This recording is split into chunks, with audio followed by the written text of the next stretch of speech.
Olá, seja bem-vindo, seja bem-vinda ao canal Leis Brasileiras em Áudio.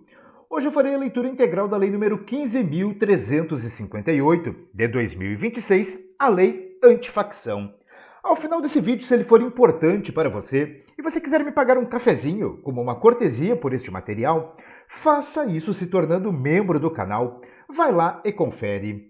Lei nº 15.358, de 24 de março de 2026. Artigo 1º. Esta lei institui o marco legal do combate ao crime organizado no Brasil para definir e punir as condutas praticadas por organizações criminosas ultraviolentas, grupos paramilitares ou milícias privadas que, mediante violência ou grave ameaça, atentem contra a paz pública, a segurança da coletividade ou o funcionamento de instituições públicas ou privadas. Tipifica os crimes de domínio social estruturado e de favorecimento ao domínio social estruturado e altera os Decretos-Leis nº 2.848 de 1940, o Código Penal, e 3.689 de 1941, o Código de Processo Penal, e as leis nº 8.072 de 90, a Lei dos Crimes Hediondos, 7.210 de 84, Lei de Execução Penal, 11.343 de 2006, 10.826 de 2003, 9.613 de 1998, 4.737 de 65, o Código Eleitoral, 13.756 de 2018 e 14.790 de 2023. Título 1. Dos crimes praticados por organização criminosa ultraviolenta, grupo paramilitar ou milícia privada. Domínio social estruturado. Artigo 2º. Constitui crime, independentemente de suas razões ou motivações, a prática, por integrante de organização criminosa ultraviolenta, grupo paramilitar ou milícia privada, nos termos do parágrafo 2º deste artigo, de qualquer das seguintes condutas. 1. Utilizar violência ou grave ameaça para intimidar, coagir ou constranger a população ou agentes públicos com o propósito de impor ou exercer o controle, o domínio ou a influência, total ou parcial, sobre áreas geográficas, comunidades ou territórios. 2. Empregar ou ameaçar por meio da utilização de armas de fogo, explosivos, gases tóxicos, venenos, agentes biológicos, químicos ou nucleares, expondo a perigo a paz e a incolumidade pública.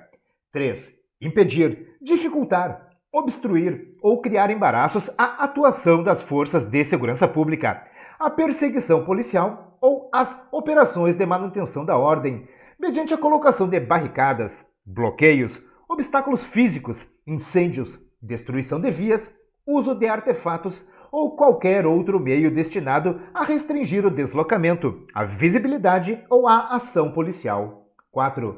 Impor, mediante violência ou grave ameaça, qualquer tipo de controle social para o exercício de atividade econômica, comercial, de serviços públicos ou comunitários. 5. Usar explosivos, armas de fogo ou equipamentos para a prática de crimes contra instituições financeiras de qualquer natureza, base de valores ou carros fortes, ou para interromper, total ou parcialmente, fluxo terrestre, aéreo ou aquaviário, com o objetivo de obstruir, dificultar ou postergar a atuação preventiva ou repressiva do Estado. 6. Promover ataques, com violência ou grave ameaça, contra instituições prisionais. 7. Apoderar-se ilicitamente de meios de transporte ou danificá-los, depredá-los, incendiá-los, destruí-los, saqueá-los, explodi-los ou inutilizá-los, total ou parcialmente. 8. Apoderar-se ilicitamente de aeronaves ou sabotá-las, expondo a perigo a vida ou a integridade física de uma ou mais pessoas ou comprometendo a segurança da aviação civil. 9. Apoderar-se do funcionamento, sabotá-lo ou inutilizá-lo, total ou parcialmente, ainda que de modo temporário, de portos, aeroportos, estações e linhas férreas ou rodoviárias, hospitais, casas de saúde, escolas, estádios esportivos, instalações públicas ou locais onde funcionem serviços públicos essenciais, instalações de geração, transmissão ou distribuição de energia, unidades militares ou instalações de exploração, refino e processamento de petróleo e gás. 10. Interromper, danificar, perturbar ou dificultar o restabelecimento dos bancos de dados públicos, bem como dos serviços informático, telegráfico, radiotelegráfico, telefônico ou telemático, governamentais ou de interesse coletivo, com o fim de desorientar o funcionamento, subtrair informações sigilosas ou obter vantagem de qualquer natureza. Pena: reclusão de 20 a 40 anos, sem prejuízo das sanções correspondentes à ameaça, à violência ou a de outros crimes previstos na legislação penal. Parágrafo 1º.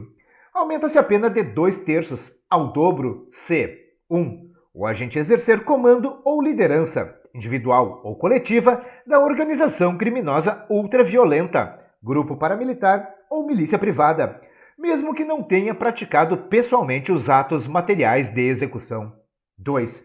O agente, de qualquer forma, prover ou levantar fundos, bens, direitos, valores, serviços ou informações para o financiamento, total ou parcial, das condutas previstas nos incisos 1 a 10 do caput deste artigo.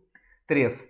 As condutas previstas nos incisos 1 a 10 do caput deste artigo forem praticadas com o emprego de violência ou grave ameaça contra membro do Poder Judiciário, membro do Ministério Público, agentes de segurança descritos no artigo 144 da Constituição Federal, ou policiais institucionais de órgãos públicos, criança, adolescente, pessoa idosa, pessoa com deficiência ou qualquer pessoa em situação de vulnerabilidade, ou houver o envolvimento, a coação ou o aliciamento destes para a prática ou auxílio na prática dos atos.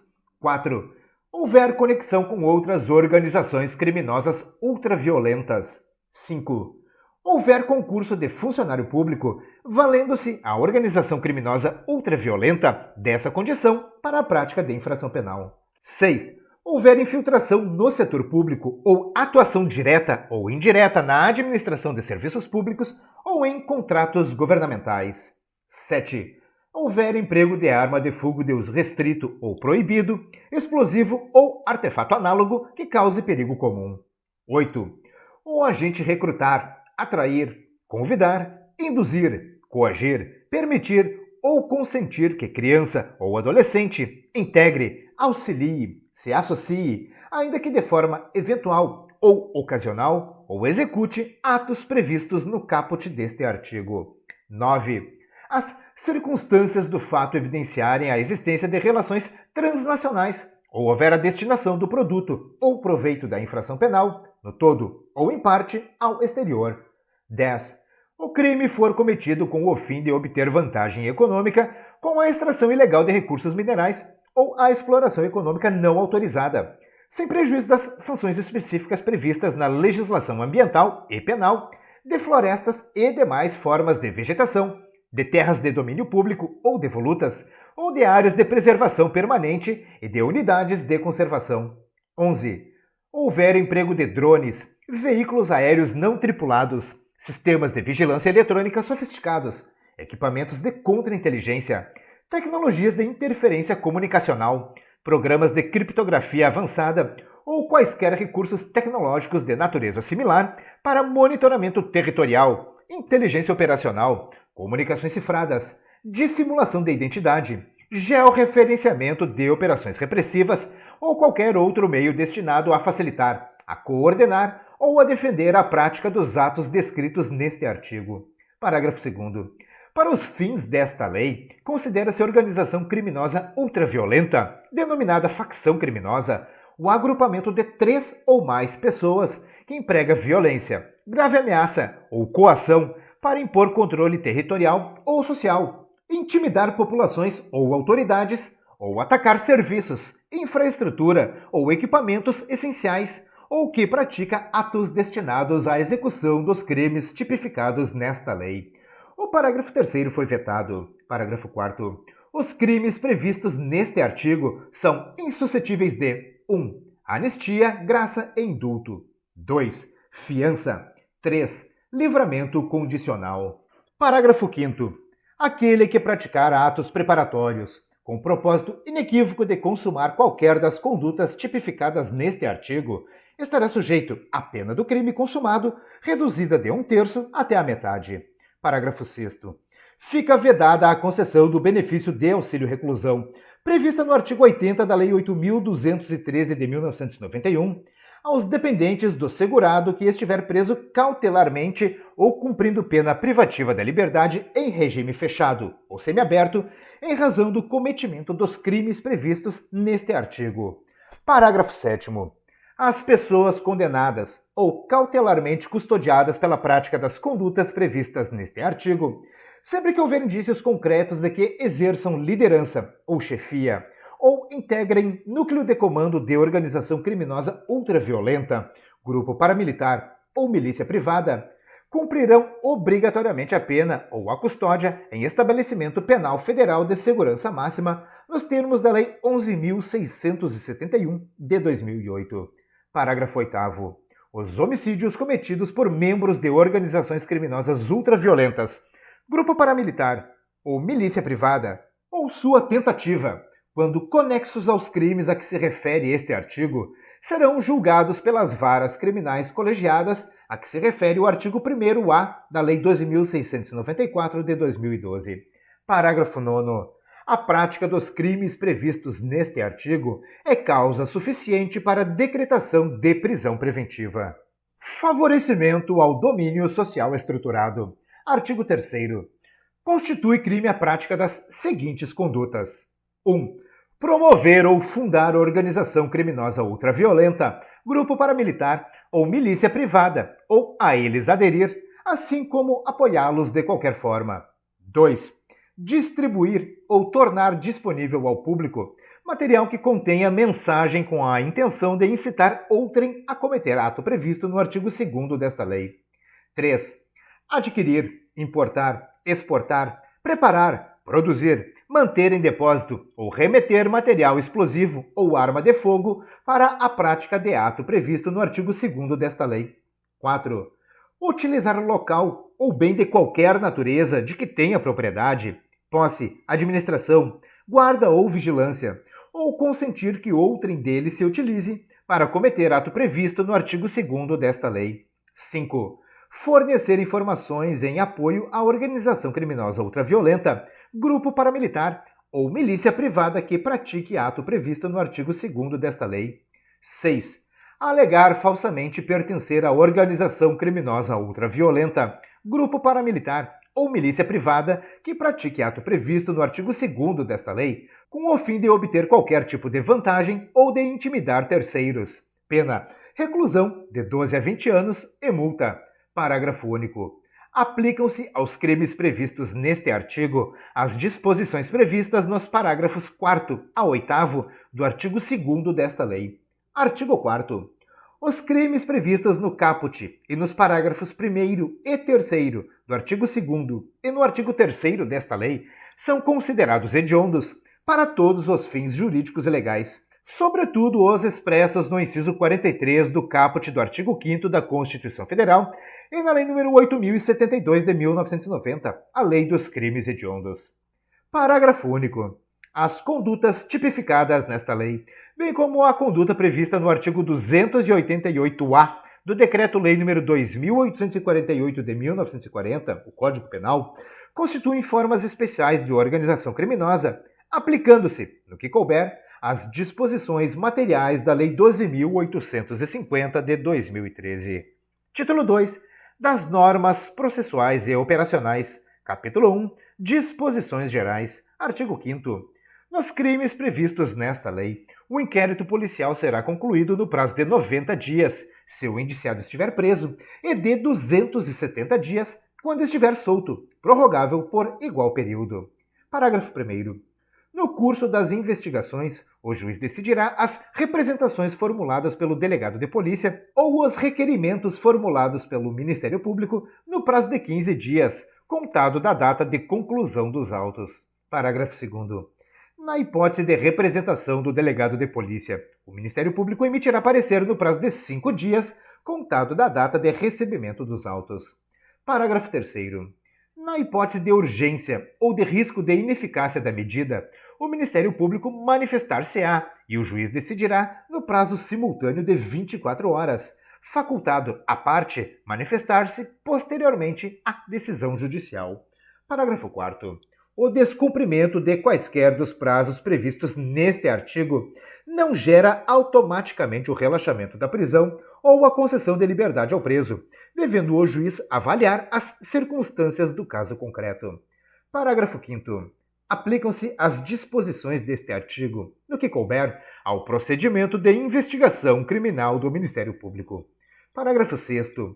Indeferida a representação do delegado de polícia e não sendo interposto recurso pelo membro do Ministério Público, poderá o delegado de polícia, no prazo de 48 horas, submeter a matéria à revisão da instância superior competente do órgão ministerial, conforme dispuser a respectiva lei orgânica, para que delibere no mesmo prazo. Artigo 6º.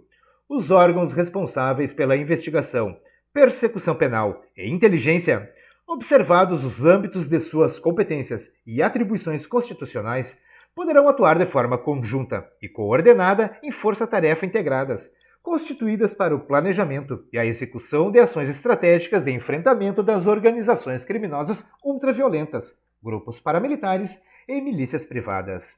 Parágrafo 1º. A criação das forças-tarefa será formalizada por termo de cooperação que definirá objetivos, área de atuação, prazos, chefia operacional e critérios de sigilo e intercâmbio de informações. Parágrafo 2º. A atuação integrada compreenderá o compartilhamento seguro de dados e inteligência, a realização de operações conjuntas e o apoio técnico e logístico mútuo entre os órgãos participantes. Parágrafo 3º. O planejamento e a execução das operações conjuntas observarão regime de sigilo compatível com o interesse público e com a preservação da eficácia das ações, limitado o acesso às informações às pessoas estritamente necessárias à sua execução. Parágrafo 4º. As medidas judiciais necessárias às operações conjuntas deverão ser requeridas e decididas sob sigilo, com tramitação célere e comunicação restrita aos agentes indispensáveis à execução, observadas as demais formalidades legais. Parágrafo 5º. O eventual descumprimento do disposto neste artigo não gera nulidade na obtenção dos elementos de informação e das provas. Parágrafo 6º. A força integrada poderá contar com a participação, entre outros órgãos, do Ministério Público Federal e dos Ministérios Públicos Estaduais e Distrital, inclusive por meio de seus grupos de atuação especial de combate ao crime organizado, GAECOS ou equivalentes, com atribuições investigativas, persecutórias e de fiscalização, preservada sua independência funcional. Artigo 7º. Nos casos em que as condutas previstas nesta lei apresentem caráter transnacional ou envolvam a cooperação de organizações estrangeiras, a União poderá, por intermédio dos órgãos competentes, celebrar e executar acordos de cooperação internacional policial ou de inteligência, observados os tratados, as convenções e os princípios de reciprocidade para fins de investigação, de persecução penal, de extradição, de recuperação de ativos e de combate à criminalidade organizada de alcance internacional. Artigo 8º. Na apuração e na instrução processual dos crimes previstos nesta lei, aplicam-se, no que couber, as disposições referentes às organizações criminosas quanto à investigação e aos meios de obtenção da prova, nos termos do capítulo 2 da Lei 12.850 de 2013, bem como as disposições da Lei 9.613 de 1998. Capítulo 2 das medidas assecuratórias cautelares. Artigo 9º. O juiz, de ofício, a requerimento do Ministério Público ou mediante representação do delegado de polícia, ouvido o Ministério Público, nos prazos previstos nos parágrafos 2º e 3º do artigo 5º, se existirem indícios suficientes de que o agente tenha praticado crime previsto nos artigos 2º e 3º desta lei, poderá decretar, no curso da investigação ou da ação penal, entre outras, as seguintes medidas assecuratórias. 1. Sequestro, arresto, bloqueio ou indisponibilidade de bens móveis e imóveis, direitos e valores, inclusive ativos digitais ou virtuais, cotas societárias, fundos de investimento, bens de luxo e participações empresariais, mantidos no país ou no exterior em nome do investigado, do acusado ou de interpostas pessoas. 2. Suspensão, limitação ou proibição de atividades econômicas, financeiras, empresariais ou profissionais que possam ser utilizadas para dissimulação, ocultação ou movimentação de bens ou valores ilícitos. 3. Bloqueio cautelar de acesso a sistemas financeiros, meios de pagamento, plataformas digitais, domínios e redes de comunicação eletrônica vinculados à organização criminosa ultraviolenta ou aos seus integrantes. 4. Proibição de emissão ou uso de instrumentos de crédito, débito, transferências eletrônicas, inclusive PIX, e operações em corretoras de criptoativos sem autorização judicial expressa.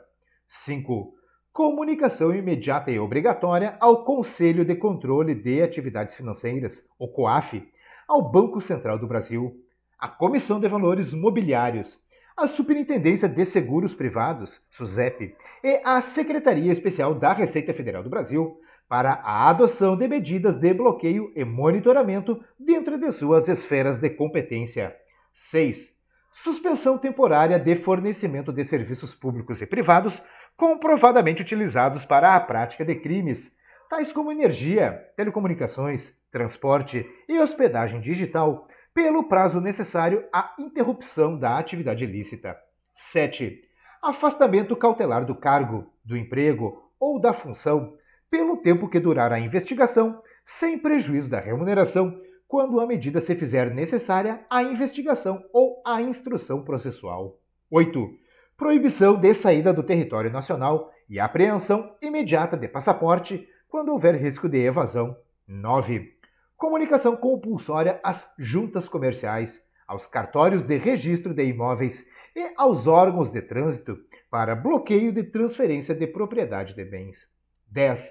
Inidoneidade cautelar para contratar com o poder público, receber benefícios fiscais, subsídios ou incentivos creditícios até a apuração final da responsabilidade.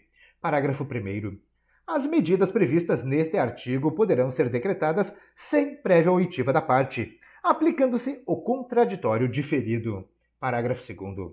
As medidas previstas neste artigo não inviabilizam a retenção, a apreensão, o perdimento e a destinação de bens, valores e ativos previstos em regramentos internos e leis específicas aplicadas no âmbito do processo administrativo, nos termos do artigo 31 desta lei.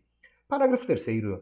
Na decretação das medidas previstas neste artigo, o juiz, o Ministério Público ou o delegado de polícia deverão fundamentar expressamente a necessidade, a adequação e a proporcionalidade da constrição, indicando, quando possível, os potenciais efeitos sistêmicos ou o alcance esperado da medida, de modo a prevenir impactos sobre pessoas, empresas ou serviços não vinculados à organização criminosa ultraviolenta. Parágrafo 4º. Na hipótese prevista no inciso 1 do caput deste artigo, os bens apreendidos ou submetidos a medidas assecuratórias permanecerão sob custódia do poder público, salvo quando, por decisão judicial fundamentada, ficar demonstrada a impossibilidade material ou a inadequação técnica da custódia pelo poder público. Parágrafo 5º.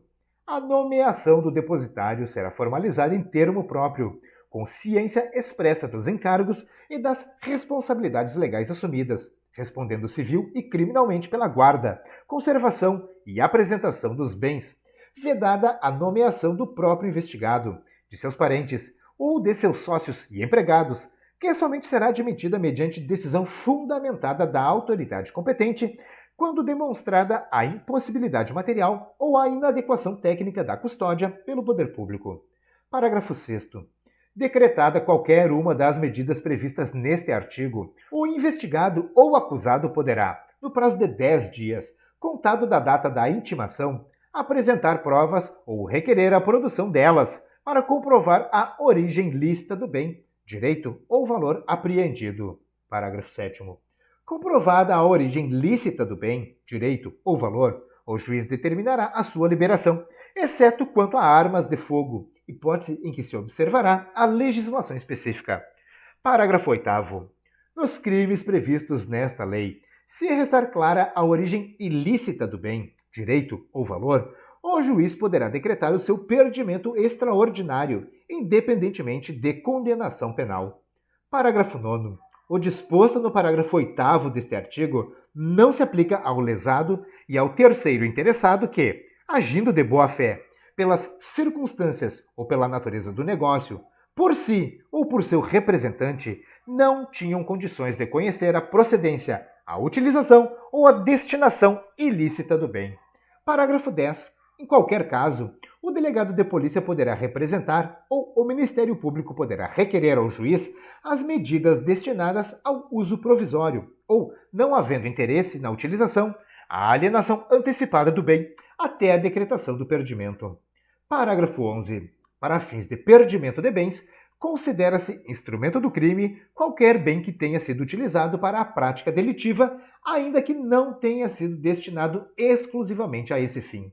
Parágrafo 12.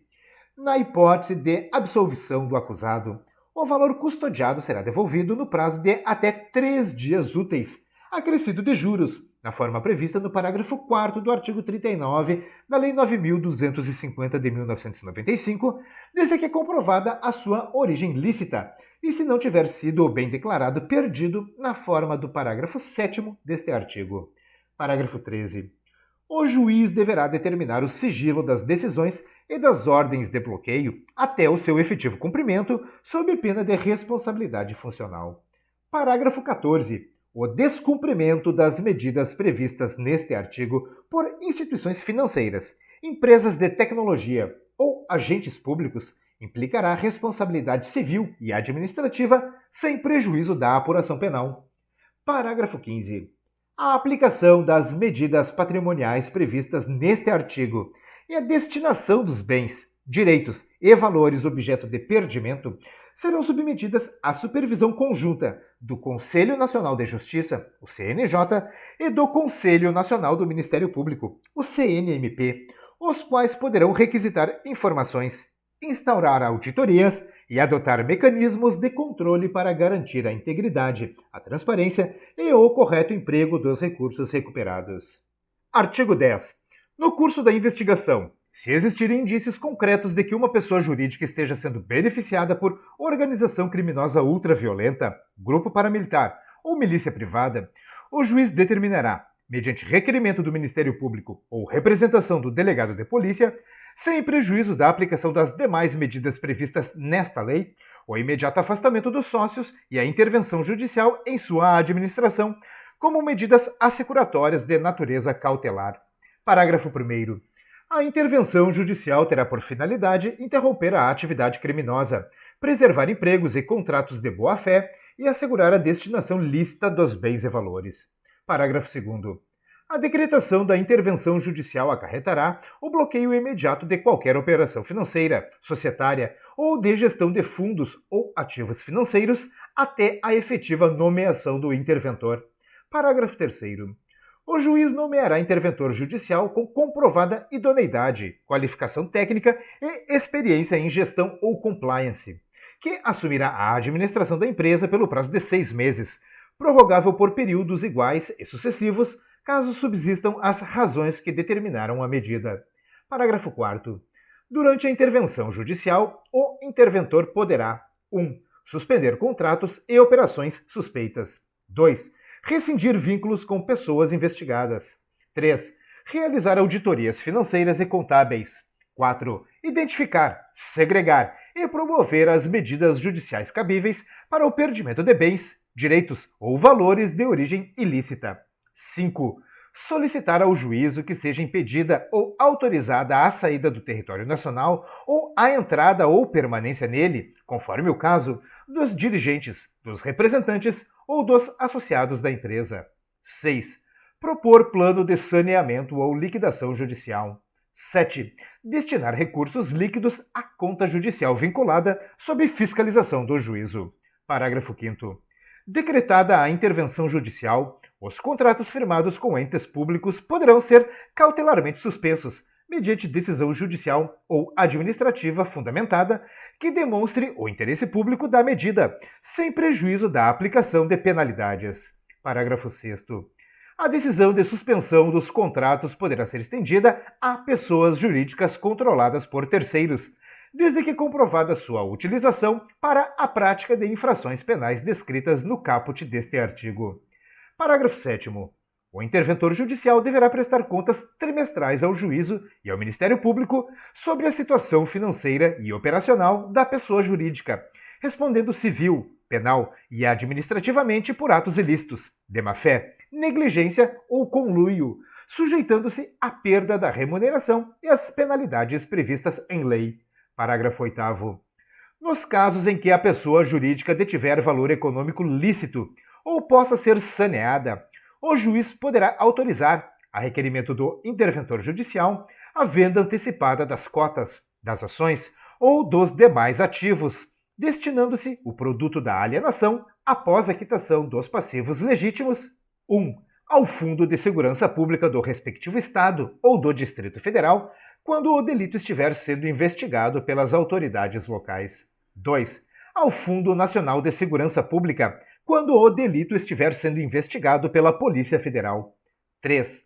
Em caso de atuação conjunta entre a Polícia Federal e as Forças de Segurança Pública estaduais ou distritais, os valores serão rateados em partes iguais entre o Fundo Nacional de Segurança Pública e os fundos de segurança pública dos respectivos estados ou do Distrito Federal.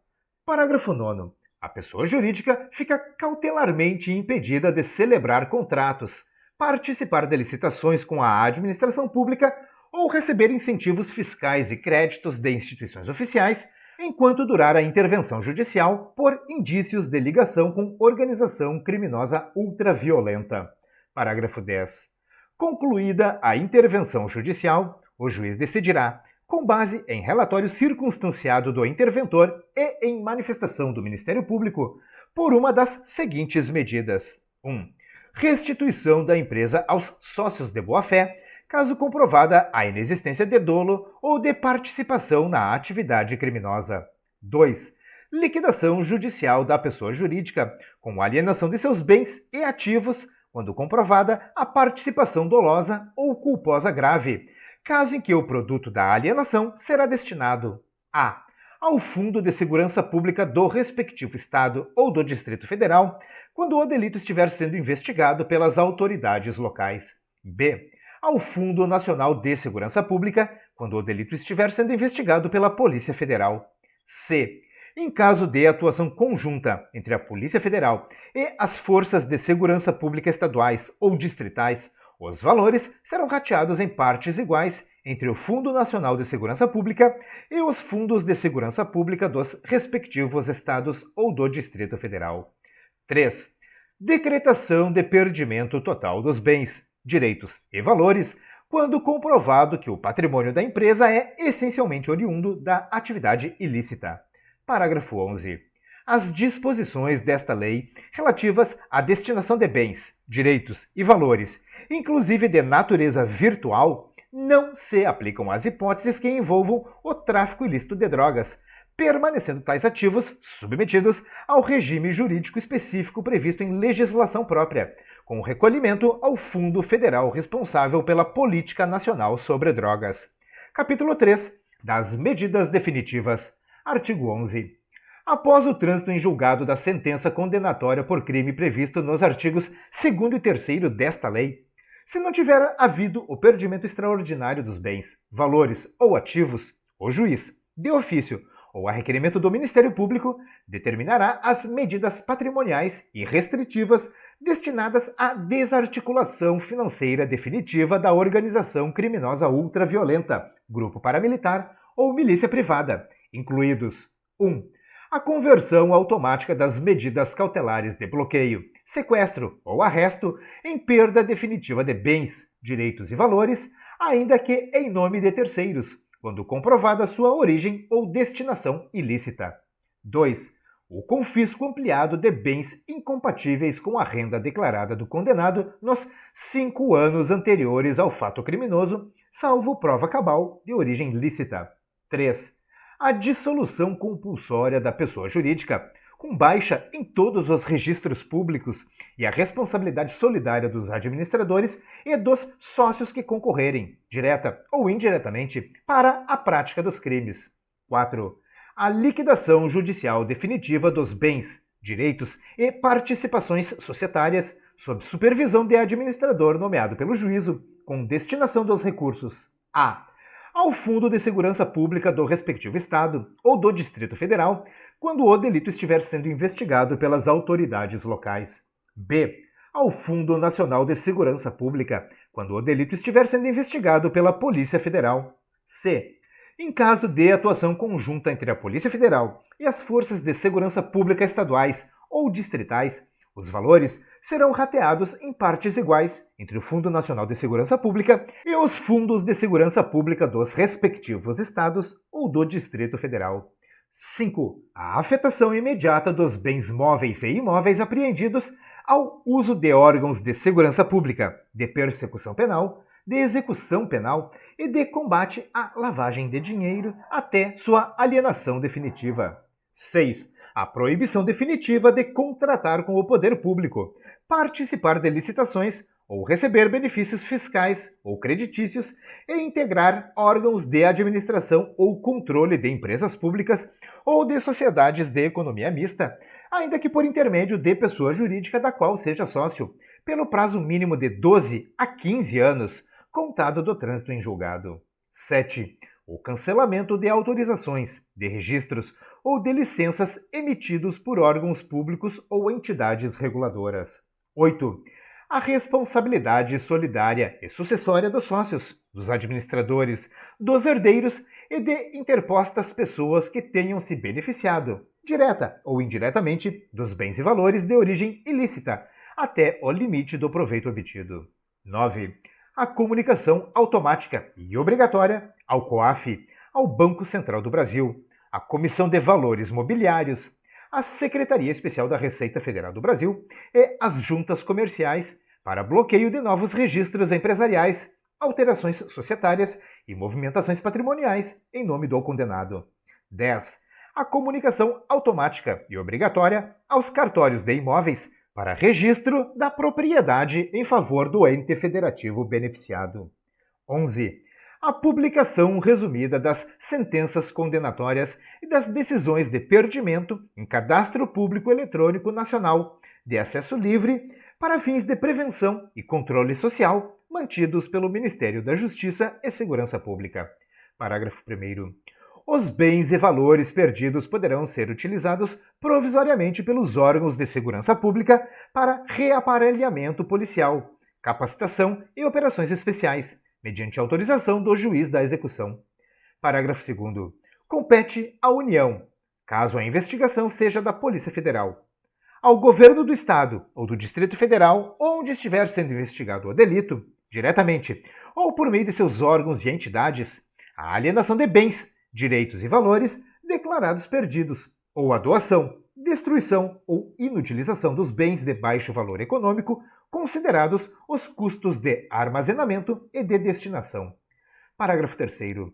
As medidas previstas neste artigo têm natureza de execução penal patrimonial e não dependem de nova ação civil, aplicando-se subsidiariamente o procedimento de liquidação judicial previsto na Lei 11.101 de 2005. Capítulo 4. Da ação civil de perdimento de bens. Artigo 12. Para os crimes previstos nesta lei, fica instituída a ação civil autônoma de perdimento de bens, que tem por objeto a extinção dos direitos de posse e propriedade e de todos os demais direitos, reais ou pessoais, sobre bens de qualquer natureza ou valores que sejam produto ou proveito, direto ou indireto, de atividade ilícita ou com a qual estejam relacionados, bem como sua transferência em favor da União, dos Estados, do Distrito Federal ou dos municípios, sem direito à indenização. Parágrafo 1º. A perda civil de bens abrangerá a propriedade ou a posse de coisas corpóreas e incorpóreas e outros direitos, reais ou pessoais, e seus frutos. Parágrafo 2º. Poderá ser decretada a perda de bens ou valores equivalentes ao produto ou proveito da atividade ilícita quando eles não forem encontrados ou quando se localizarem no exterior. Parágrafo 3º. A ação civil de perdimento de bens é imprescritível. Artigo 13. A perda civil de bens será declarada, na forma do artigo 12 desta lei, nas hipóteses em que o bem, direito, valor, patrimônio ou seu incremento 1. Proceda, direta ou indiretamente, dos crimes previstos nesta lei. 2. Seja utilizado como meio ou instrumento para a realização dos crimes previstos nesta lei. 3. Esteja relacionado ou destinado à prática dos crimes previstos nesta lei. 4. Seja utilizado para ocultar, encobrir ou dificultar a identificação ou a localização de bens oriundos dos crimes previstos nesta lei. 5. Proceda de alienação, de permuta ou de outra espécie de negócio jurídico com bens abrangidos por quaisquer das hipóteses previstas nos incisos 1, 2, 3 e 4 deste caput. Parágrafo 1º. A transmissão de bens a terceiros não obstará a declaração de perda civil de bens nos termos desta lei. Parágrafo 2º. O disposto neste artigo não se aplica ao lesado e ao terceiro interessado que, agindo de boa fé, pelas circunstâncias ou pela natureza do negócio, por si ou por seu representante, não tinham condições de conhecer a procedência, utilização ou destinação ilícita do bem. Artigo 14. Caberá a perda civil de bens, direitos ou valores situados no Brasil, ainda que a atividade ilícita tenha sido praticada no exterior. Parágrafo 1º. Na falta de previsão em tratado, os bens, direitos ou valores objeto da perda civil por solicitação de autoridade estrangeira competente ou os recursos provenientes da sua alienação serão repartidos em partes iguais entre o Brasil e o Estado requerente. Parágrafo 2º. Antes da repartição, serão deduzidas as despesas efetuadas com a guarda e manutenção dos bens, assim como aquelas decorrentes dos custos necessários à alienação ou à devolução. Artigo 15. O Ministério Público e o órgão de representação judicial da pessoa jurídica legitimada, da administração direta ou indireta da União, dos Estados, do Distrito Federal ou dos municípios, poderão instaurar procedimento preparatório para o ajuizamento de ação declaratória de perda civil da propriedade ou da posse. Parágrafo único. O Ministério Público poderá requisitar, e o órgão de representação judicial da pessoa jurídica de direito público ou privado, da administração pública direta ou indireta, legitimado, poderá solicitar de qualquer órgão ou entidade pública e banco de dados de natureza pública certidões, informações, exames, perícias ou informações de particular que julgarem necessários para a instrução dos procedimentos de que trata o caput deste artigo, no prazo que assinalar, em conformidade com a urgência e a complexidade da apuração. Artigo 16. O órgão ou entidade pública que verificar indícios de que bens, direitos ou valores se encontrem nas hipóteses de perda civil previstas nesta lei, deverá comunicar o fato ao Ministério Público e ao órgão de representação judicial da pessoa jurídica de direito público a que estiver vinculado. Parágrafo único. Verificada a existência de interesse de outra pessoa jurídica de direito público, as informações recebidas na forma do caput deste artigo deverão ser compartilhadas com o respectivo Ministério Público e com órgão de representação judicial. Artigo 17. A declaração de perda civil independe da aferição de responsabilidade civil ou criminal, bem como do desfecho das respectivas ações civis ou penais, ressalvada a sentença penal absolutória que taxativamente reconheça a inexistência do fato. Parágrafo único. Se o pedido de perdimento de bens for julgado em definitivo, improcedente por insuficiência de provas, qualquer legitimado poderá propor outra ação com idêntico fundamento, valendo-se de nova prova. Artigo 18. A ação será proposta 1. Pela União, pelos Estados, pelo Distrito Federal ou pelos municípios e pelas respectivas entidades da administração pública indireta. 2. Pelo Ministério Público Federal, nos casos de competência civil da Justiça Federal. 3. Pelo Ministério Público dos Estados ou do Distrito Federal e Territórios, nos demais casos. Parágrafo 1º. Nos casos em que não for autor, o Ministério Público intervirá obrigatoriamente como fiscal da ordem jurídica. Parágrafo 2º. Quando intervier como fiscal da ordem jurídica, o Ministério Público poderá aditar a petição inicial e, em caso de desistência ou abandono da ação por ente legitimado, assumirá a titularidade ativa. Artigo 19. Figurará no polo passivo da ação o titular ou possuidor dos bens, direitos ou valores. Parágrafo único. O preposto, gerente ou administrador de pessoa jurídica estrangeira presume-se autorizado a receber citação inicial. Artigo 20. Se não for possível determinar o proprietário ou o possuidor, figurarão no polo passivo da ação réus incertos, que serão citados por edital, do qual constará a descrição dos bens. Parágrafo 1º. Quando qualquer pessoa física ou jurídica se apresentar como titular dos bens, ela poderá ingressar no polo passivo da relação processual, recebendo o processo na fase e no estado em que se encontra. Parágrafo 2º. Aos réus incertos será nomeado curador especial, mesmo na hipótese do parágrafo 1º deste artigo. Artigo 21. A ação poderá ser proposta no foro do local do fato ou do dano e, se não forem conhecidos, no foro da situação dos bens ou do domicílio do réu. Parágrafo único.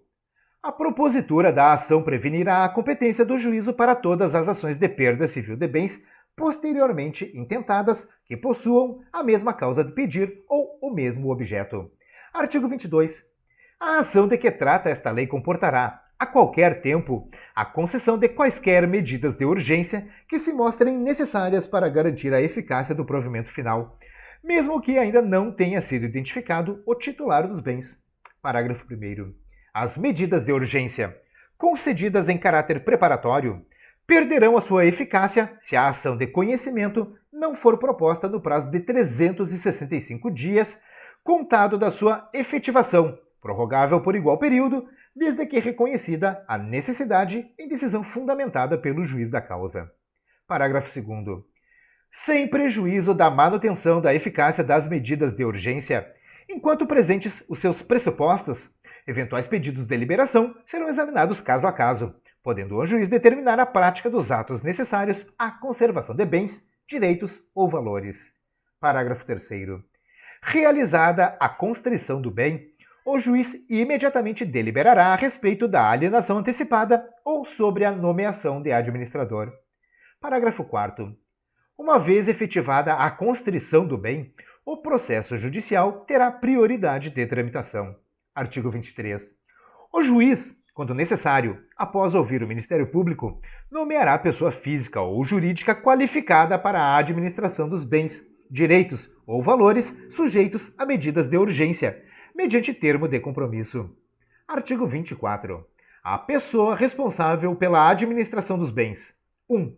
Fará jus à remuneração de até 10% do valor dos bens envolvidos no objeto da ação, fixada pelo juiz, que será satisfeita, preferencialmente, com os frutos dos bens objeto da administração.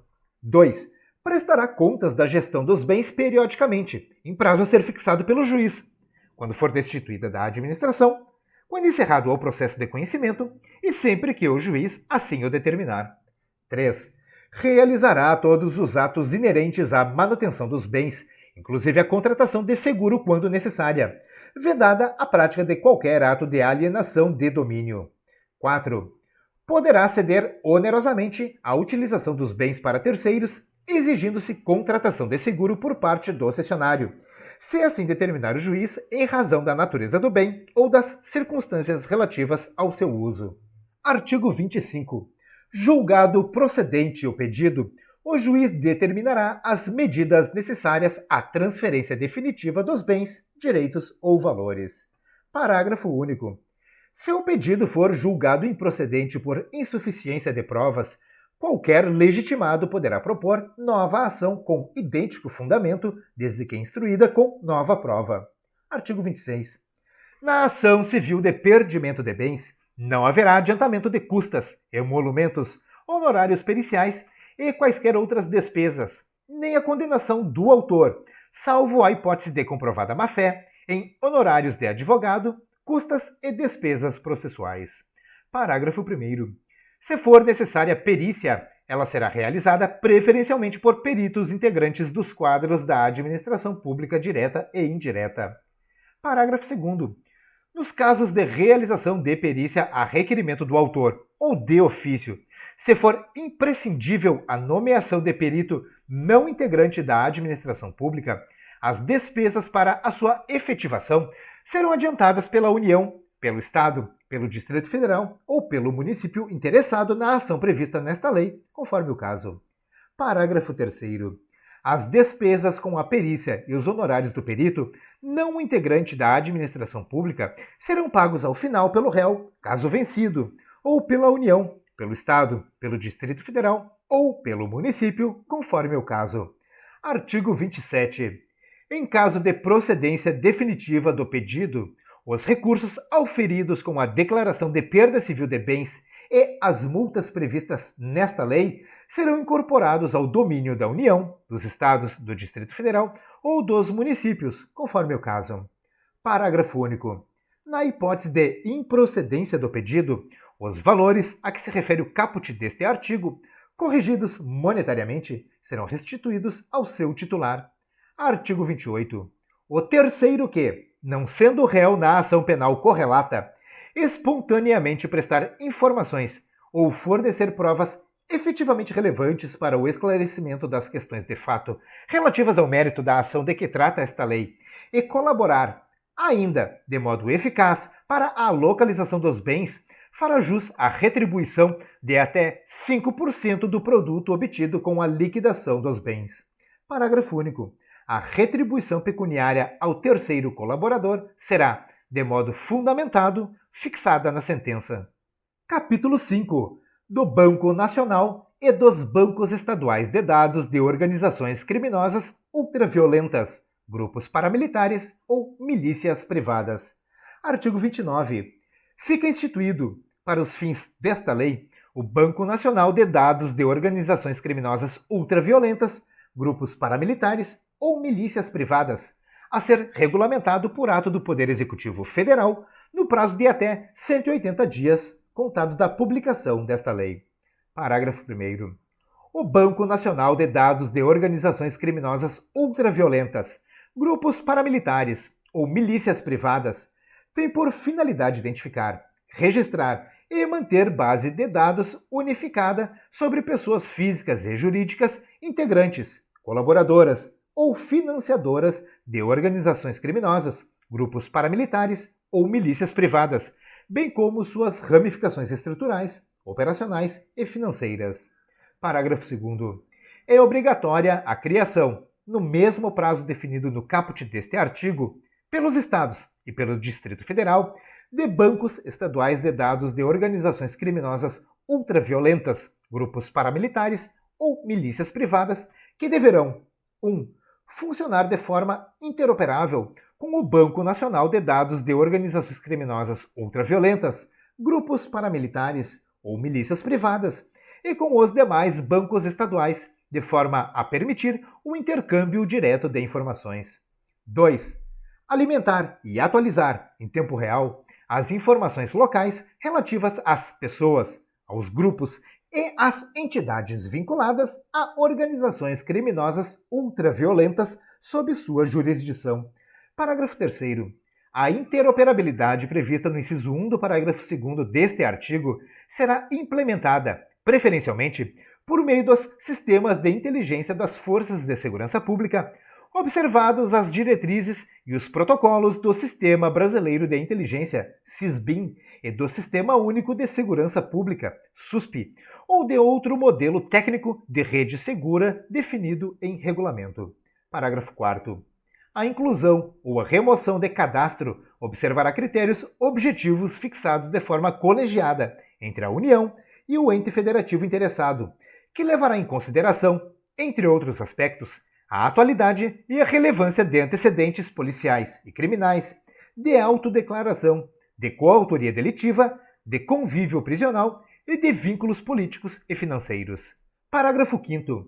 A criação e a integração do Banco Estadual de Dados de Organizações Criminosas Ultraviolentas, grupos paramilitares ou milícias privadas, constituem condição necessária para a celebração de convênios, acordos de cooperação e recebimento de repasses voluntários da União no âmbito do SUSP, devendo a comprovação dessa integração ser requisito de prioridade na destinação de recursos federais direcionados à segurança pública.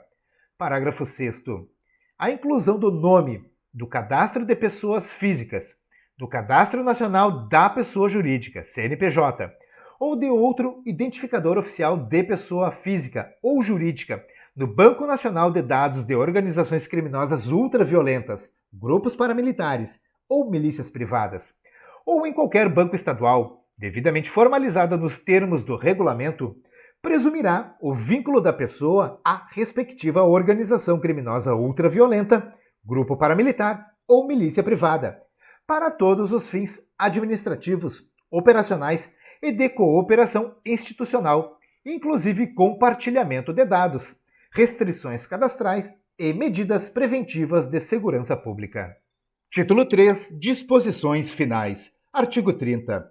A prisão cautelar ou o cumprimento de pena privativa de liberdade em regime fechado de qualquer membro de organização criminosa ultraviolenta, grupo paramilitar ou milícia privada, em razão do cometimento de quaisquer dos crimes previstos nesta lei, não será considerada como fato para a concessão de auxílio-reclusão previsto no artigo 80 da Lei 8.213 de 91. Artigo 31. As disposições previstas nesta lei não afastam a aplicação das medidas de retenção, de apreensão, de perdimento e de destinação de bens pela Secretaria Especial da Receita Federal do Brasil, pelo Banco Central do Brasil, ou quaisquer órgãos que possuam regramentos internos ou constantes de leis específicas aplicadas no âmbito do processo administrativo. Artigo 32. Aplicam-se aos crimes previstos nesta lei, no que couber, os instrumentos de investigação e meios de obtenção de provas previstos no capítulo 2 da Lei 12.850 de 2013. Artigo 33. O Decreto-Lei 2848 de 40, o Código Penal, passa a vigorar com as seguintes alterações. Artigo 91-A, parágrafo 5º. Os instrumentos utilizados para a prática de crimes por organizações criminosas e milícias deverão ser declarados perdidos em favor da União, do Estado ou do Distrito Federal, dependendo da justiça onde tramita a ação penal, ainda que não ponham em perigo a segurança das pessoas, a moral ou a ordem pública, nem ofereçam sério risco de ser utilizados para o cometimento de novos crimes. Artigo 92, inciso 4. A suspensão, pelo prazo de 180 dias, da eficácia da inscrição no Cadastro Nacional da Pessoa Jurídica, CNPJ, do estabelecimento que, no exercício de atividade comercial ou industrial, for constituída ou utilizada com o fim de permitir, facilitar ou ocultar a prática dos crimes definidos no caput e no parágrafo 1º do artigo 180 deste Código. Parágrafo 3º. Em caso de reincidência da conduta prevista no inciso 4 do caput deste artigo, a empresa será considerada inidônea e terá sua inscrição no CNPJ considerada inapta, com os efeitos previstos na Lei nº 9.430 de 1996. Parágrafo 4º. Na hipótese da reincidência descrita no parágrafo 3º deste artigo, o administrador, direta ou indiretamente responsável pela infração cometida, será interditado para o exercício do comércio pelo período de 5 anos. Artigo 121, parágrafo 2º-d. Se o homicídio doloso é cometido por integrante de organização criminosa ultraviolenta, grupo paramilitar ou milícia privada, no contexto da atuação ou para a consecução das condutas previstas no artigo 2º da lei que institui o Marco Legal do Combate ao Crime Organizado no Brasil, pena, reclusão de 20 a 40 anos. Artigo 129, parágrafo 3º-A. No crime previsto no parágrafo 3º deste artigo, se cometido no contexto da atuação ou para a consecução das condutas previstas no artigo 2º da lei que institui o Marco Legal do Combate ao Crime Organizado no Brasil, pena, reclusão de 20 a 40 anos. Parágrafo 8º-A.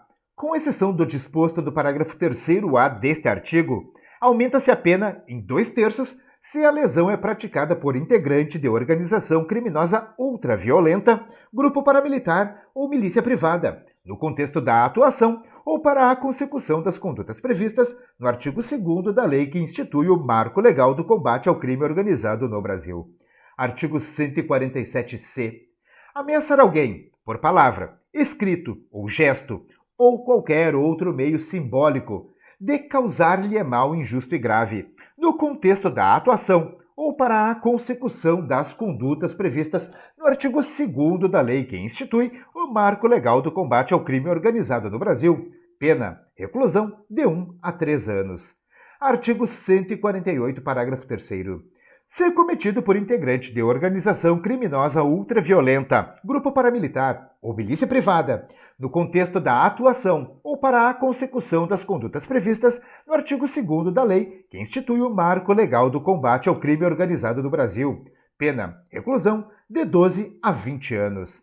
Artigo 155, parágrafo 9º. A pena é de reclusão de 4 a 10 anos e multa se a subtração, para si ou para outrem, de coisa alheia móvel é cometida por integrante de organização criminosa ultraviolenta, grupo paramilitar ou milícia privada, no contexto da atuação ou para a consecução das condutas previstas no artigo 2º da lei que institui o Marco Legal do Combate ao Crime Organizado no Brasil. Artigo 157, parágrafo 4º. Se a violência ou grave ameaça é cometida por integrante de organização criminosa ultraviolenta, grupo paramilitar ou milícia privada, no contexto da atuação ou para a consecução das condutas previstas no artigo 2º da lei que institui o Marco Legal do Combate ao Crime Organizado do Brasil, aplica-se em triplo a pena prevista no caput deste artigo, desprezadas as demais causas de aumento. Parágrafo 5º. Se o crime previsto no inciso 2 do parágrafo 3º deste artigo é cometido por integrante de organização criminosa ultraviolenta, grupo paramilitar ou milícia privada, no contexto da atuação ou para a consecução das condutas previstas no artigo 2º da lei que institui o Marco Legal do Combate ao Crime Organizado no Brasil e da violência resulta a morte, pena, reclusão de 20 a 40 anos e multa. Artigo 158, parágrafo 4º.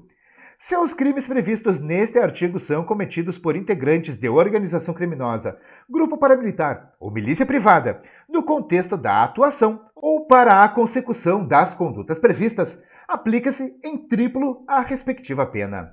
Artigo 159, parágrafo 5º. Se os crimes previstos neste artigo são cometidos por integrante de organização criminosa ultraviolenta, grupo paramilitar ou milícia privada, no contexto da atuação ou para a consecução das condutas previstas no artigo 2º da lei que institui o Marco Legal do Combate ao Crime Organizado no Brasil, aumenta-se a respectiva pena em 2/3. Artigo 180, parágrafo 5º revogado e parágrafo 8º.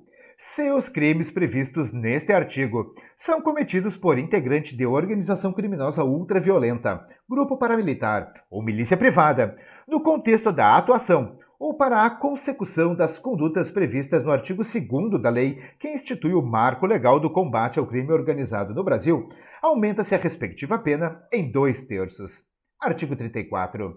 O parágrafo único do artigo 1º da Lei 8.072 de 90, a Lei dos Crimes Hediondos, passa a vigorar acrescido do seguinte inciso 8. Os crimes de domínio social estruturado e de favorecimento ao domínio social estruturado, previstos no caput e nos parágrafos 1º e 3º do artigo 2º e no artigo 3º da lei que institui o Marco Legal do Combate ao Crime Organizado no Brasil. Artigo 35.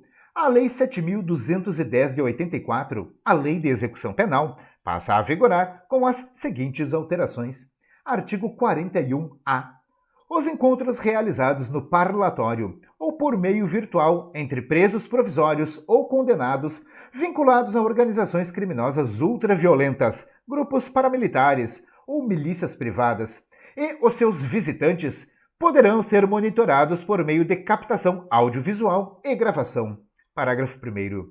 O monitoramento poderá ser requerido pelo delegado de polícia, pelo Ministério Público ou pela administração penitenciária. Parágrafo 2º. A visitação e o monitoramento nos estabelecimentos penais federais de segurança máxima ficam sujeitos às regras especiais previstas na Lei 11.671 de 2008. Artigo 41b. Observado o disposto no parágrafo 2º do artigo 41-A desta lei, o conteúdo das comunicações monitoradas entre advogado e cliente, quando o monitoramento houver sido autorizado por razões fundadas de conluio criminoso reconhecidas judicialmente, será submetido à análise exclusiva do juízo competente para o controle da legalidade da investigação, distinto do juízo responsável pela instrução e pelo julgamento da ação penal. Parágrafo 1º. O juízo de controle decidirá sobre a licitude, a pertinência e a necessidade da prova e sobre a sua eventual inutilização, antes de qualquer remessa ao juízo da instrução. Parágrafo 2º. As gravações ou os registros que não interessarem à prova deverão ser inutilizados por decisão fundamentada do juízo de controle, a requerimento do Ministério Público ou da parte interessada, facultada a presença do acusado ou de seu defensor. Parágrafo 3º.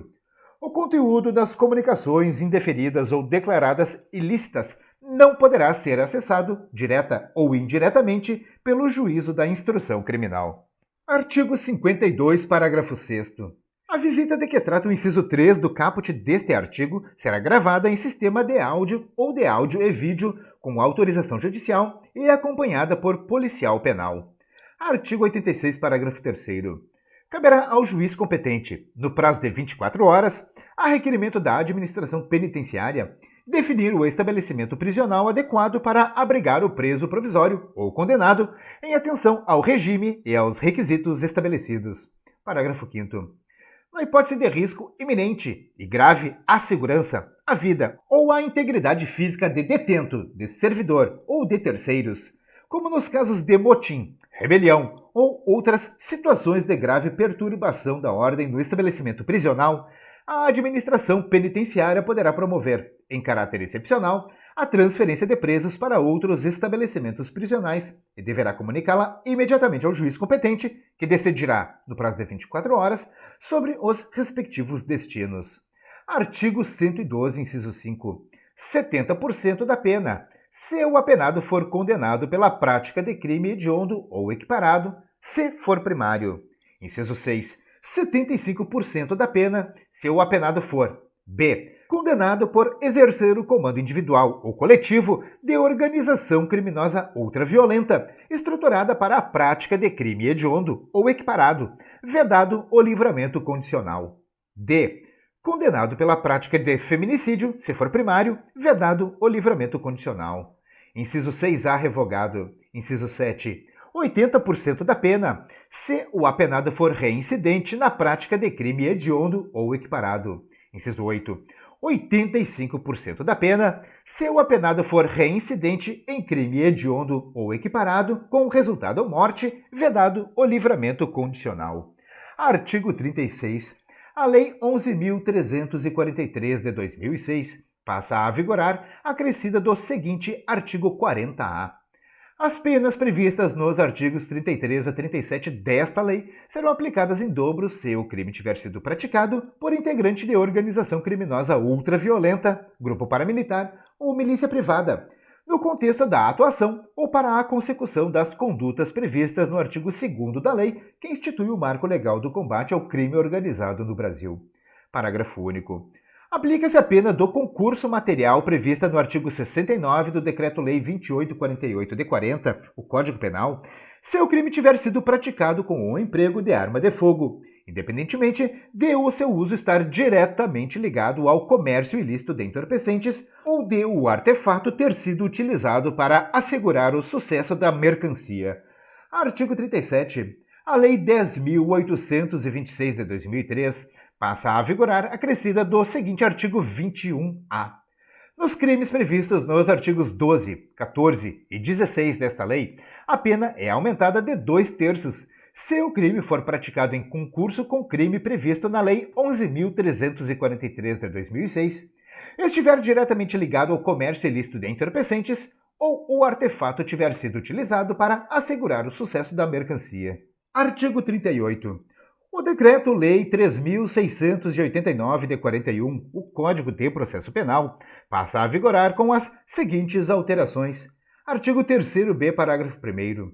O preso em flagrante ou por força de mandado de prisão provisória será encaminhado à presença do juiz competente para a celebração da audiência de custódia no prazo de 24 horas, momento em que se realizará, por videoconferência, audiência com a presença do Ministério Público e da Defensoria Pública ou de advogado constituído, na forma estabelecida no artigo 310 deste Código. Artigo 71, inciso 1. No concurso entre a competência do júri e a de outro órgão da jurisdição comum, prevalecerá a competência do júri, salvo os casos de homicídios cometidos por membro de organizações criminosas ultraviolentas, grupo paramilitar ou milícia privada, ou sua tentativa, na forma do artigo 2º da lei que institui o Marco Legal do Combate ao Crime Organizado no Brasil. Artigo 310.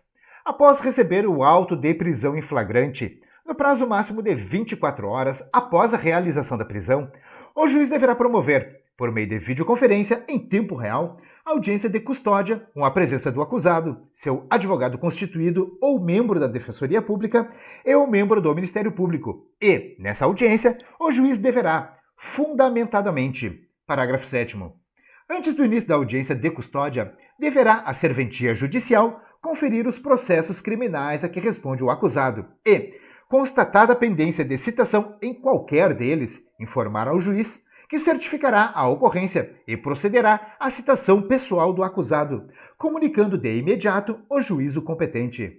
Parágrafo 8º. Na audiência de custódia por videoconferência, serão facultados todos os mecanismos para a intervenção da defesa técnica e do Ministério Público, que poderão suscitar questões de ordem. Parágrafo 9º.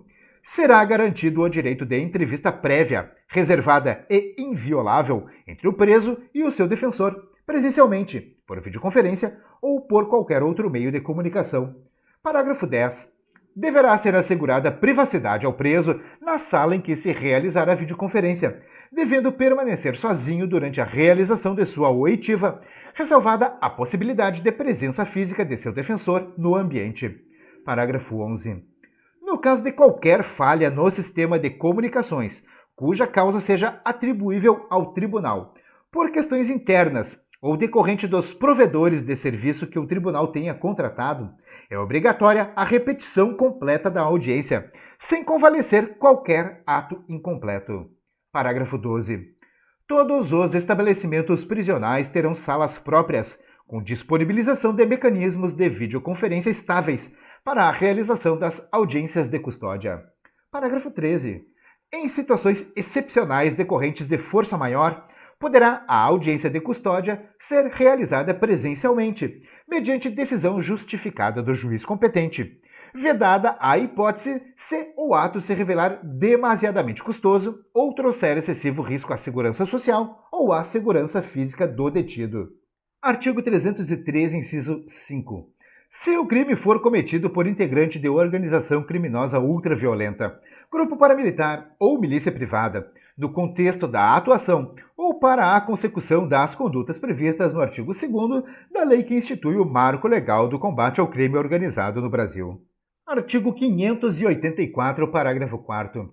No caso previsto no inciso 5 do caput do artigo 581, sem prejuízo do disposto no artigo 589 deste Código, a qualquer tempo, até o julgamento, o recorrente poderá pedir ao tribunal ad quem concessão de efeito suspensivo ou ativo ao recurso interposto, demonstrando a relevância dos motivos, a plausibilidade do direito alegado e a probabilidade de dano irreparável ou de difícil reparação durante a tramitação.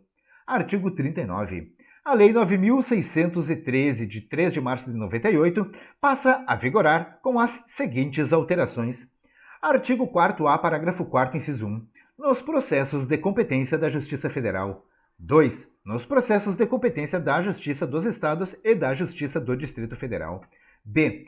Os depósitos serão repassados para a conta única de cada Estado ou do Distrito Federal, na forma da respectiva legislação. Parágrafo 5º, inciso 1.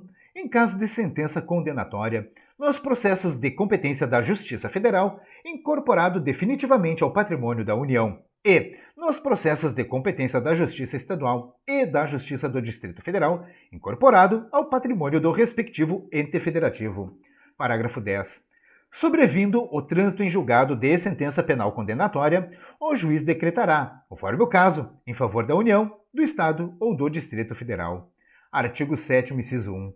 A perda em favor da União e, nos casos de competência da Justiça Estadual ou da Justiça do Distrito Federal, em favor dos Estados ou do Distrito Federal, de todos os bens, direitos e valores relacionados, direta ou indiretamente, à prática dos crimes previstos nesta lei, inclusive aqueles utilizados para prestar a fiança, ressalvado o direito do lesado ou de terceiro de boa-fé. Parágrafo 1º.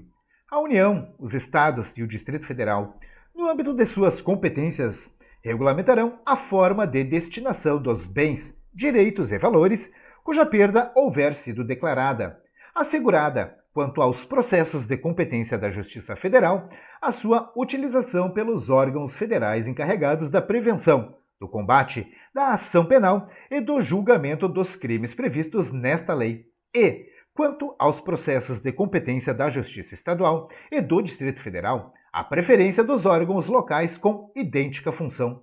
Parágrafo 2º. Os instrumentos do crime sem valor econômico, cuja perda em favor da União, do Estado ou do Distrito Federal for decretada, serão inutilizados ou doados a museu criminal ou à entidade pública se houver interesse na sua conservação. Artigo 40-A.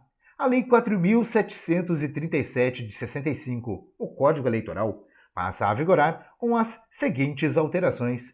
Artigo 5º, inciso 4.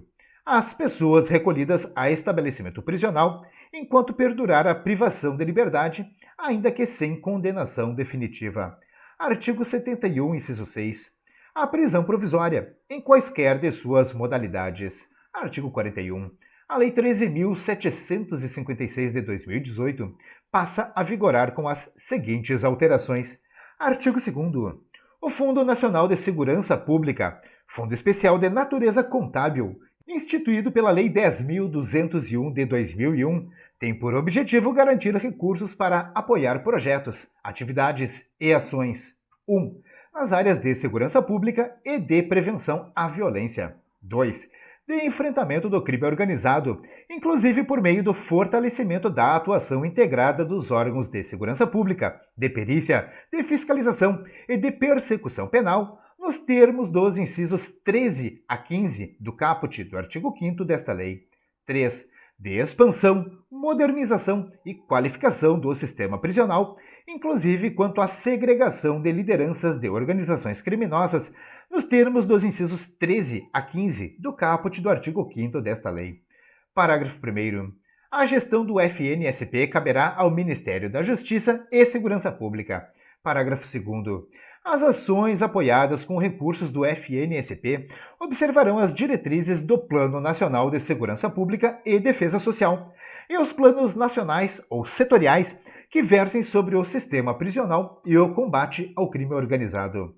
Artigo 3º, inciso 2º, a linha A, da exploração de loterias nos termos da legislação. Artigo 4º. O Conselho Gestor do Fundo Nacional de Segurança Pública será composto por representantes, titulares e suplentes dos seguintes órgãos e entidades. 1. 5 do Ministério da Justiça e Segurança Pública, que o presidirá. 3. 1 do Ministério da Gestão e da Inovação em Serviços Públicos. 4. 1 do Ministério dos Direitos Humanos e da Cidadania. 5. 1 do Gabinete de Segurança Institucional da Presidência da República. 6. 5 representantes dos Estados e do Distrito Federal, indicados pelos governadores, sendo um de cada região geográfica do país, dentre titulares das Secretarias de Segurança Pública ou órgãos equivalentes, incluídas as administrações penitenciárias. 7. 2 do Poder Judiciário, sendo um membro das Justiças Estaduais e um membro da Justiça Federal. 8. 2 membros do Ministério Público, sendo um membro dos Ministérios Públicos dos Estados e um membro do Ministério Público da União. Parágrafo 2º. Os representantes a que se refere o inciso 6 do caput deste artigo serão indicados pelos governadores dos Estados e do Distrito Federal, observada a representação regional, e designados em ato do Ministro de Estado da Justiça e Segurança Pública. Parágrafo 2º-A. Os representantes a que se refere o inciso 7 do caput deste artigo serão indicados pelo Conselho Nacional de Justiça. Parágrafo 2º-b. Os representantes a que se refere o inciso 8 do caput deste artigo, oriundos dos Ministérios Públicos dos Estados, serão indicados pelos respectivos Procuradores Gerais de Justiça e o oriundo do Ministério Público da União pelo Procurador-Geral da República. Parágrafo 7º. Poderão ser convidados a participar das reuniões do Conselho Gestor, sem direito a voto, representantes da sociedade civil, da comunidade acadêmica e de entidades com atuação na temática da segurança pública e do sistema prisional. Artigo 5º, inciso 13. Construção, ampliação, modernização e aparelhamento de estabelecimentos penais, com prioridade para a. Criação de vagas em regimes e unidades destinados à segregação de lideranças de organizações criminosas e à redução de superlotação. B. Unidades ou módulos de segurança máxima ou de regime disciplinar diferenciado. C. Soluções construtivas de menor custo de manutenção e maior eficiência operacional e energética. 14. Aquisição, implantação e modernização de equipamentos, sistemas, tecnologias de informação e comunicação e infraestrutura necessários às atividades a. De Forças Integradas de Combate ao Crime Organizado, FICOS, Grupos de Atuação Especial de Combate ao Crime Organizado, GAECOS, e demais operações conjuntas de caráter interestadual ou interinstitucional. B. Da Polícia Federal, da Polícia Rodoviária Federal, dos órgãos de segurança pública dos Estados e do Distrito Federal, dos órgãos de perícia oficial, da Secretaria Especial da Receita Federal do Brasil, do Banco Central do Brasil e de unidades de inteligência financeira, no que se refere à prevenção e à repressão ao crime organizado. 15. Financiamento, apoio e custeio de operações integradas de enfrentamento do crime organizado, inclusive FICOS, GAECOS e estruturas que venham a substituí-las ou complementá-las. Parágrafo 1º. Entre 10% e 15% dos recursos do FNSP devem ser destinados à aplicação em programas. Parágrafo 5º. Pelo menos 60% dos recursos anuais provenientes da fonte prevista na alínea C do inciso 2 do caput do artigo 3º desta lei serão destinados à execução descentralizada em ações realizadas pelos Estados e pelo Distrito Federal por intermédio dos meios de transferência previstos nesta lei ou de instrumentos de cooperação com a União e, preferencialmente, em projetos e operações conjuntas com a União. Parágrafo 6º. Nas hipóteses de transferência fundo a fundo dos recursos de que trata o parágrafo 5º, os valores deverão ser mantidos no âmbito dos fundos de segurança pública ou congêneres dos Estados e do Distrito Federal em subconta específica, vinculada às ações de combate ao crime organizado ou de expansão e qualificação do sistema prisional, de que tratam os incisos 13 a 15 do caput deste artigo, vedada sua utilização em outras finalidades ou a transposição para outras ações. Parágrafo 7º. Nas aplicações referidas no inciso 13 do caput deste artigo, o Conselho Gestor observará, entre outros, os seguintes critérios. 1. Relação entre população prisional, capacidade instalada e déficit de vagas em cada unidade da Federação. 2. Custo total do empreendimento e custo por vaga prisional, com prioridade para projetos que apresentem menor custo por vaga em relação a parâmetros de referência regional e nacional definidos em ato do Poder Executivo. 3. Presença e grau de atuação de organizações criminosas na região beneficiária. 4. Localização em áreas de fronteira, na Amazônia Legal ou em regiões de elevado custo logístico, hipóteses em que poderão ser admitidos custo por vaga superiores aos parâmetros de referência mediante justificativa técnica. Parágrafo 8º. O Conselho Gestor poderá estabelecer metas e indicadores para acompanhamento específico das ações de que tratam os incisos 13 a 15 do caput deste artigo, garantindo transparência na aferição de resultados. Artigo 42. A Lei nº 14.790 de 2023 passa a vigorar com as seguintes alterações. Artigo 21-A. Constatada pela autoridade reguladora ou supervisora competente a exploração de loterias de apostas de cota fixa por pessoa natural ou jurídica não autorizada, as instituições financeiras, as instituições de pagamento e os instituidores de arranjos de pagamento deverão, na forma do regulamento, 1. Proceder ao bloqueio das contas de depósito de pagamento e demais contas de registro de que sejam titulares os operadores irregulares. E 2. Impedir a realização de novas transações que tenham por finalidade viabilizar, direta ou indiretamente, a exploração irregular da loteria de apostas de cota fixa. Parágrafo 1º. O bloqueio de que trata o caput deste artigo observará o devido processo administrativo, com garantia do contraditório e da ampla defesa ao interessado, e não prejudicará o ressarcimento de valores devidos aos apostadores. Parágrafo 2º. Compete ao Banco Central do Brasil e ao Ministério da Fazenda, no âmbito de suas atribuições, disciplinar os procedimentos operacionais necessários ao cumprimento do disposto neste artigo. Parágrafo 3º.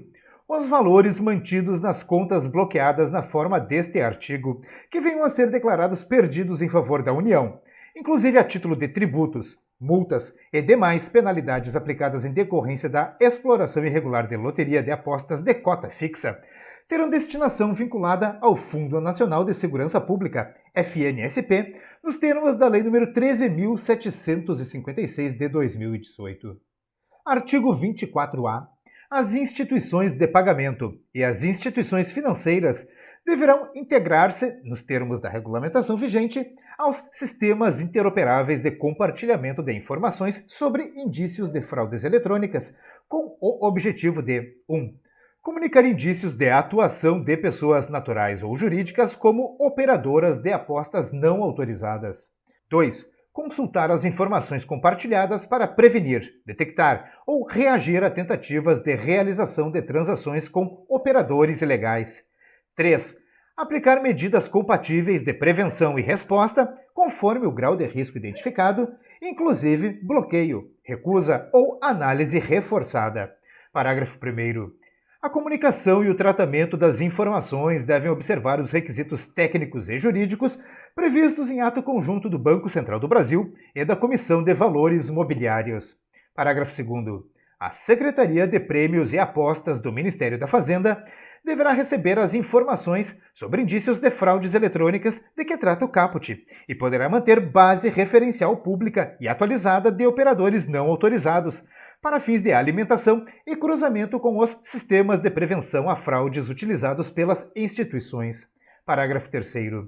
O Banco Central do Brasil e o Conselho Monetário Nacional deverão, no prazo máximo de 60 dias, contado da publicação desta lei, editar ou atualizar as normas necessárias para assegurar a plena implementação do disposto neste artigo. Artigo 24b. O Banco Central do Brasil regulamentará, no âmbito do arranjo de pagamentos PIX, mecanismos específicos de prevenção ao uso indevido da infraestrutura para a movimentação de recursos vinculados a operadores de apostas não autorizados. Parágrafo 1º. Poderão ser adotadas, entre outras medidas, 1. Criação de modalidades de transação exclusiva para apostas, vinculada a cadastro positivo de operadores autorizados. 2. Filtros automatizados de classificação nacional de atividades econômicas, CNAE, e chave Pix com bloqueio de transações irregulares. 3. Integração com diretórios centralizados de risco e autoexclusão. 4. Inserção de marcações visuais nos extratos de transações com operadoras de apostas. Parágrafo 2º. As instituições participantes do PIX deverão implementar mecanismos de detecção de padrões suspeitos de uso para apostas não autorizadas, com base em critérios definidos pelo Banco Central do Brasil e pela Secretaria de Prêmios e Apostas do Ministério da Fazenda. Artigo 24c.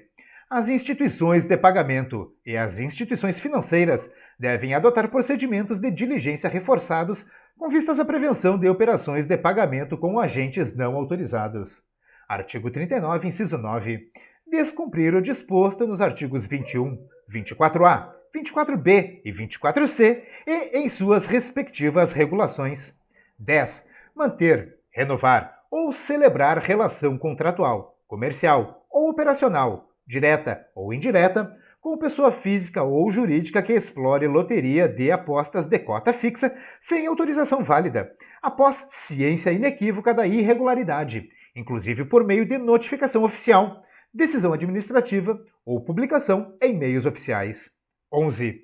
Deixar de implementar ou aplicar mecanismos de controle interno, de compliance ou de prevenção à lavagem de dinheiro e ao financiamento do terrorismo destinados a impedir a facilitação de operações associadas a agente operador de loteria de apostas de cota fixa não autorizado, quando exigíveis em razão do porte, da natureza ou da função institucional do agente regulado.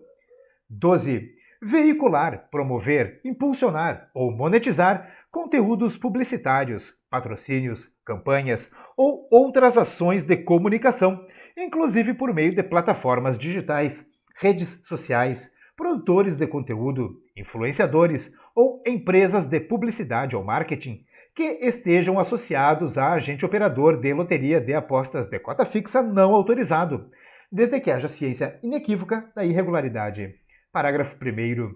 Constitui embaraço a fiscalização, negar ou dificultar o acesso a sistemas de dados e de informação, e não exibir ou não fornecer documentos, papéis e livros de escrituração, inclusive em meio eletrônico, nos prazos, nas formas e nas condições estabelecidos pelo órgão administrativo competente no exercício de sua atividade de fiscalização.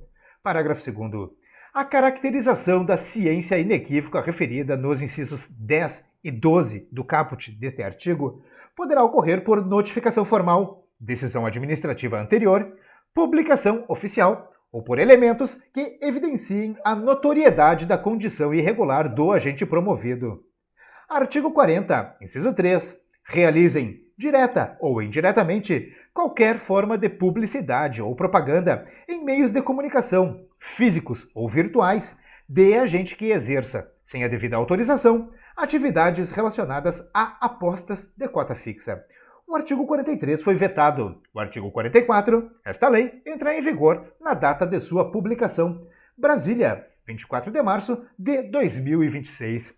Eu encerro neste momento a leitura integral da Lei Antifacção, Lei 15.358 de 2026.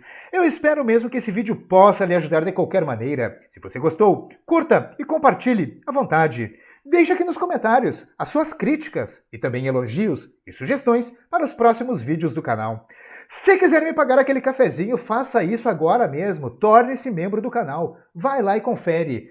Como sempre, eu desejo a você sucesso e prosperidade na sua vida. Um forte abraço e até o próximo vídeo.